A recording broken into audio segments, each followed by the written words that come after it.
hore waxaan u maqalnay LGBT oo aan u naqaano khaniisiinta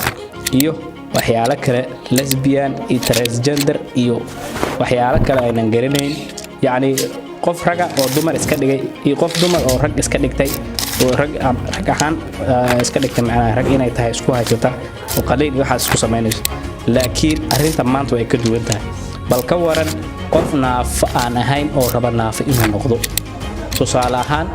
qofkan waxa uu yahay qof caafimaad qaba oo lixaadkiisu dhameystiran yahay laakiin wuxuu isku arkaa inuu yahay qof naaf ah tusaale ahaan qof arag la inuu yahay markaasuu hindhaha iska tuura qaliin uu galaa hindhaha iska tuura si uu ugu noolaado noloshiisa dhabtaas ee ayga aaminsan waa la yaabka adduunka arintan ayaa loo yaqaanaa transableis ayaa loo yaqaanaa maalin kasta dad badan oo dunida ku nool waxay rajeynayaan in ay helaan يعني داو caafimaadkooda wanaajisa ama kor u qaada bal ka waran hadii ay dadka qaarkood ay rabaan in ay naafo noqdaan ama ay gacan iyo lug iska gooyaan si ay ugu noolaadaan nolosha ayaga ay ku naawilayaan ama ay rajeynayaan transableis waa dad dareemaya in ay jir ahaan ay caafimaad qabaan balse gudaha jirkooda ay ka dareemayaan ama gudahooda qalbigooda ugu sheegaya inay naafiyiin tusaale ahaan waxa iska dhaadhicisay yani in laga haayo farta gacantan laga haayo gacantaada xoog lahayn aysan waxba qaban karin marka dadka waxay ku leeyihiin wuxuu qofkan iska dhaadhicinayaa in uu lug la yahay lugtan uu naafika yahay uusan socon karin ayuu iska dhaadhicinaya laakiin asagoo socon karo sidaas darteeda wuxuu sameynayaa in uu qaliin isku sameeyo haddaba transableiska waa dad dareemaya in ay jir ahaan ay caafimaad qabaan balse gudaha ay dareemayaan jirkooda gudaha ay ka dareemayaan inaysan caafimaad qabin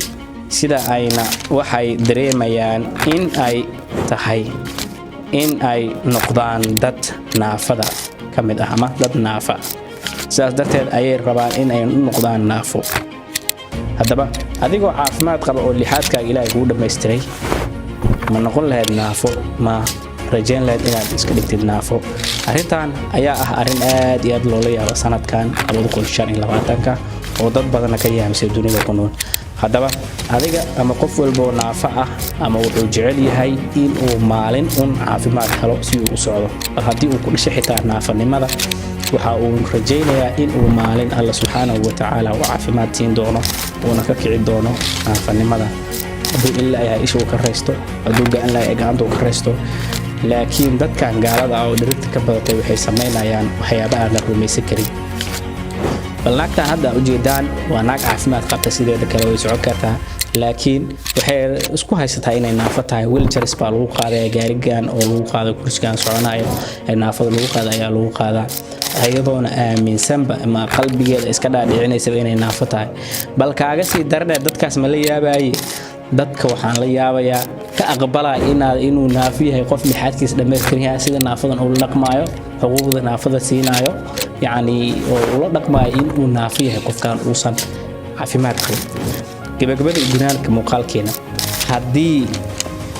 ay arintan ay tahay arin la yaab leh oo aadna ka yaabisay waxyaalaha ugu la yaabka badan ee dadkan ku aragtay qofkan indhaha iska tuura lug buu isjaraya gacan asoo lixaadkiisu dhameystiran yahay wuxuusan iska jirinin mala si uu u noolaado macnaha nolosha naafanimada wixii aragtidaada comment-iga nagu wadaag